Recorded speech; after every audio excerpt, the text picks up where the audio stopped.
What's a man to do when an entire rogues gallery has formed against him? Create a rogues gallery of his own.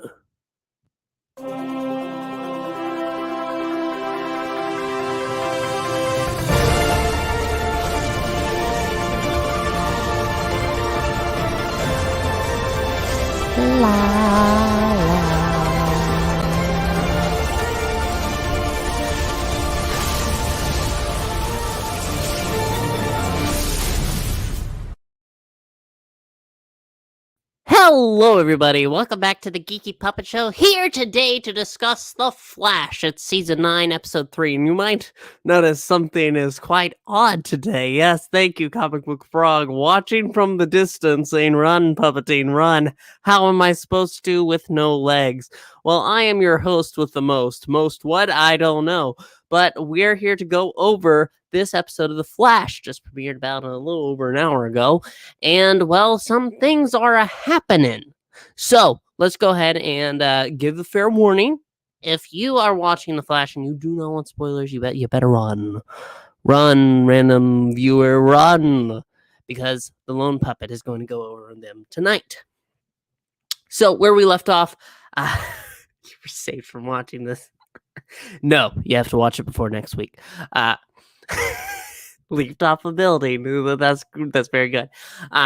Where we left off last week, the blur that we saw, the black blur with red eyes that goes ahead and threatens his own rogues gallery that he's creating to go ahead and face the Flash and create these schemes, is started to get clear. We can see his suit now.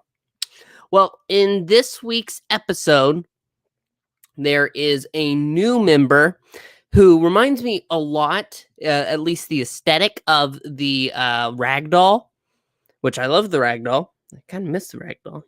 He was pretty cool. Except this one is deaf, and everyone apparently is able to understand sign language. Okay. I think statistically it's improbable, but shut up, Frog.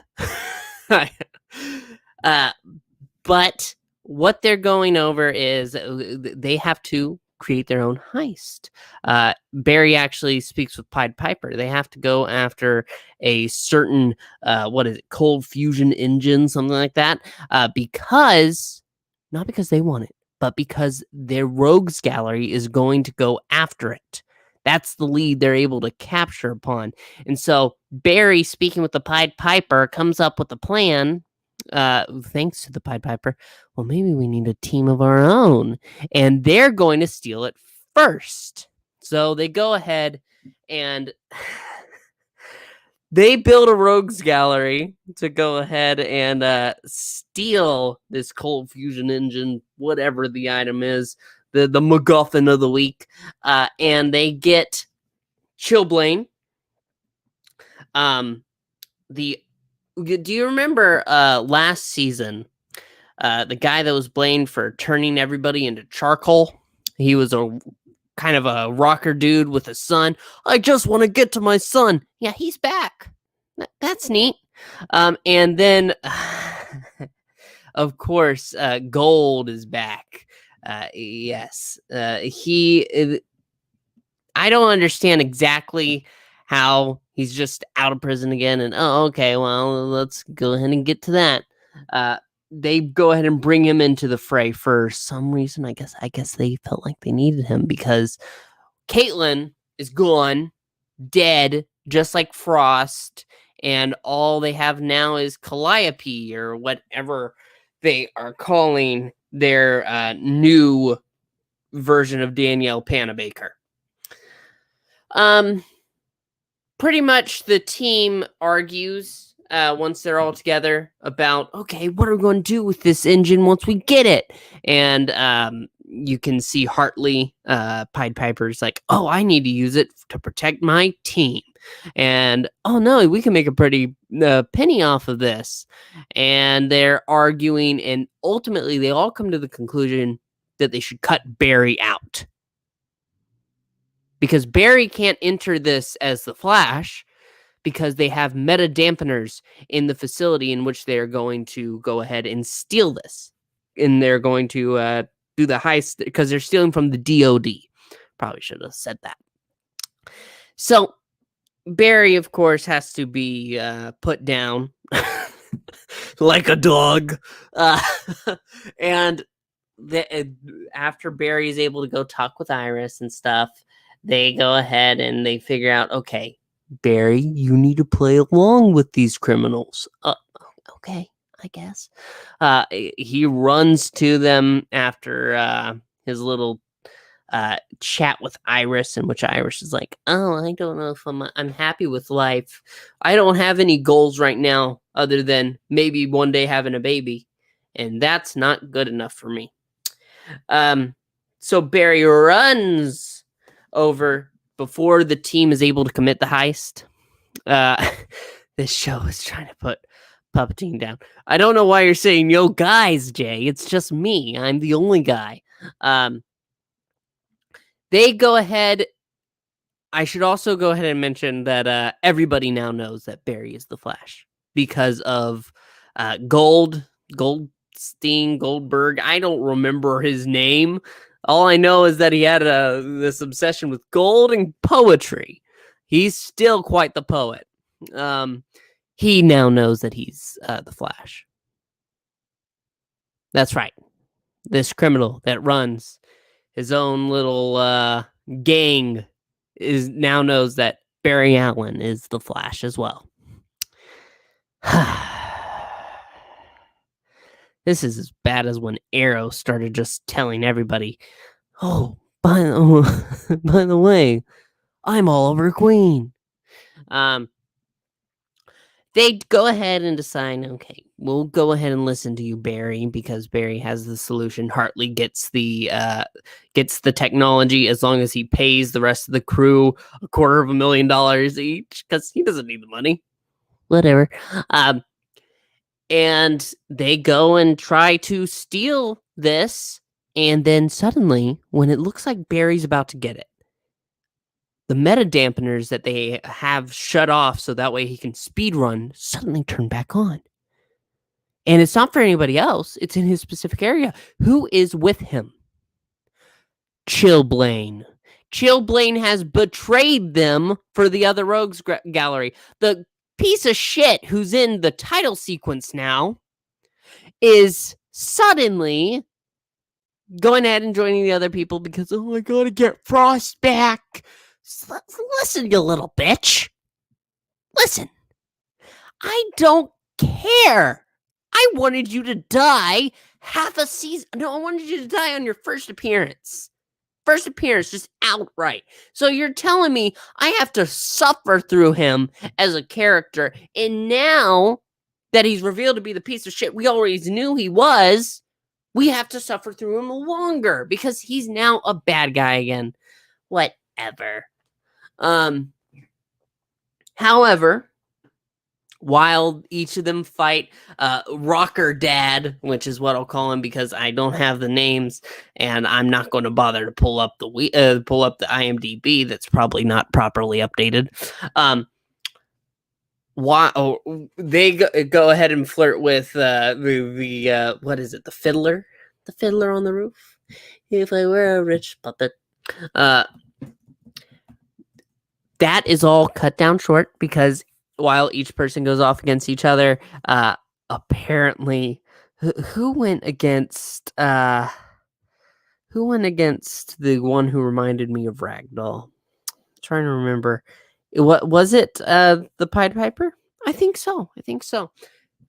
He speaks sign language too. Everyone speaks sign language, which is nice, I guess. It's just a little unbelievable for me. I get it, but I don't. The Barry goes ahead and grabs everybody after recovering a moment, and they all run on out. They're able to go, and they're going to have a big fight off against the rogues, the villains rogues. However, suddenly, a flash happens to blow away tomato, tomato, tomato, tomato, tomato, tomato. Uh, and I should go ahead and mention it's Jacko Birch, that played by Max Adler. And that's the rocker dad that I keep saying. The Hotness. That's what he's called. I forgot that stupid name.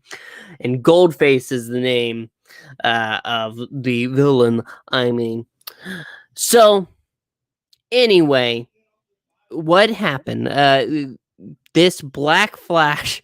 No, stop. I know what you're thinking, Froggy. I'm not Zach.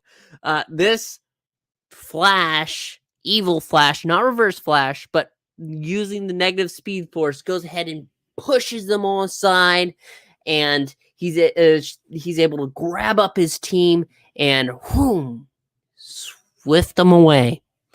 And that's it. It's kind of they kind of all lose. Barry is able to go take everybody back to S.T.A.R Labs, though they all survived. And Barry pretty much says, "Hey guys, I'm gonna need help." Goldface is entertaining. I'll admit.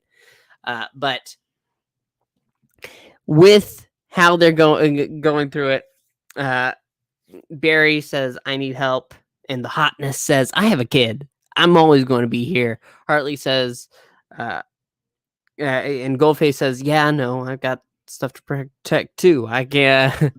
Though Hartley is able to go ahead and say, "Well, you just want to protect your interest." And Goldface tells him to promptly shut up. And ultimately, they settle upon, you find out the information about what we're facing, who we're facing, and we'll always be here to help. And they leave him alone. On the background, Keone, that's the name of Danielle Panabaker now, because they killed Caitlin, they killed Frost, and now Keone exists, who just loves plants. Fucking kill me. Allegra really is just focusing on avoiding Chester, but Chester is actually doing something useful, is able to find out where this funding is coming from. Gotham City! Huh, I wonder what rich person could be funding that. Well, it seems that after a call with, what's his name? Luke Fox.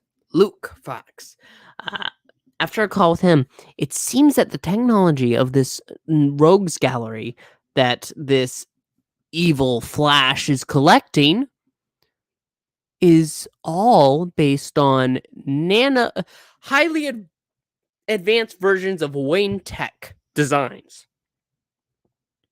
And what's also strange, Team Flash learns, is that Ryan Wilder, while out on patrol a few weeks ago, disappeared. And our little teaser thing at the end is Chillblaine saying, "Hey, I was promised a way to get Frost back." And their team leader, this evil Flash, goes ahead and says, "You'll get it once I get my mission." And Chillblaine's like, "But we don't even know who you are." And so that makes her take off her mask. It's Ryan Wilder with this black-white haircut. And she goes over him. "I am vengeance." It's just like that. I hate it. I despise it. Why? Why? Tell me why. I don't know why I watched this show. I knew that these reviews, while they may get some views, they make me suffer. Ryan Wilder is the villain for now. We don't know why, and we're going to find out, and maybe it's the negative speed forces again, because I mean, yeah, I think Ryan Wilder is attractive, Froggy. Yes, I do. I think the actress is attractive, but no, it's not even that. It's just stupid. Yes, I am. Yes, I am a masochist. I love the pain. That's it. I suffer for your entertainment. That's right. That's why I watch The Flash. Because nothing is good.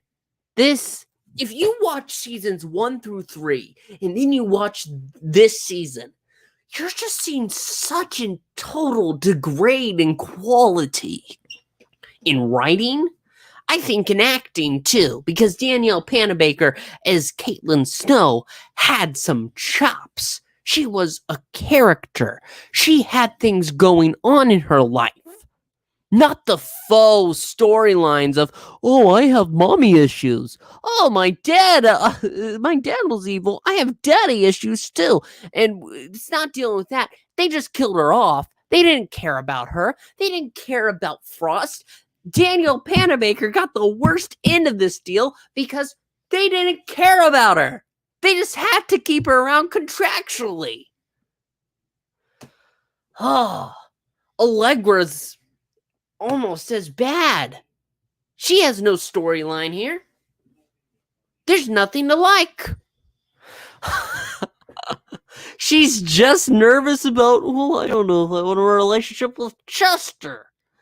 Puppet. Yes, I am negative. Yes, I am negative. I am the negative puppet force because I have suffered for Rogues of War. That's the name of this episode. For nothing. I mean, yes, she's attractive, but there has to be more. There has to be more, Jay. Ryan Wilder is attractive. Jevica Leslie, I think that's her name. It was Papa Froggy all along. There's got to be more. And sadly, there's not here. So, to go ahead and sum up my review, this show still sucks. There's nothing that I can say to say, oh, no, this is worth watching. Yes, you are. I almost gave it up, Froggy. I am the one who almost gave up this season. Almost said no more reviews, done. But somehow, through some forms of blackmail, you made me watch it. And you're the one that made me watch it alone this week. Maybe you should do it more often because I am on a roll here with my tangent. But I have to talk about a better show in a couple minutes, so let me wrap this up. Show sucks. I'm sorry it sucks. I wish it were better. I feel bad for the actors.